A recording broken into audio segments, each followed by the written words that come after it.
sulungkan tuhu kinurmatan.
Mas Petro.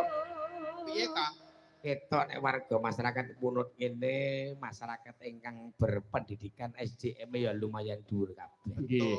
Nggih, mekaten Mas Bagong Darmono. Nggih. Soale nyatane ketoke jenjem tinggeng langgeng anginipun kewar lenggah wonten tirakat wonten dalu punika. Soale pemerintahan desa pimpinan kuwi nek kleru langkahe sing imbase ala ya katur para warga rakyat. Warga masyarakate. Nggonku kono ya eneng lurah. Heeh. Nggonku kuwi malah iso menurunkan kemiskinan. Loh, kok iso? Dadi iki mbahne melarat, anake melarat, putu-putrine melarat kabeh. Dadi iso medhuk-medhuk melarat kabeh. Lah kok bangga ki ning endi banggane iki? Lah ya ning ora beda, ora kaya kene. Iki Iya. menurunkan kemiskinan tenan, ngeki lapangan kerja, ngeki gawean masyarakate termasuk maksudnya ora turun temurun ning pancen iki disudo tenan kemiskinane dadi wong piyayi mampu ngono to. Mampu kabeh. Lah Pak Bagong niku kan dadi RT kan griya niki. Oh ngoten.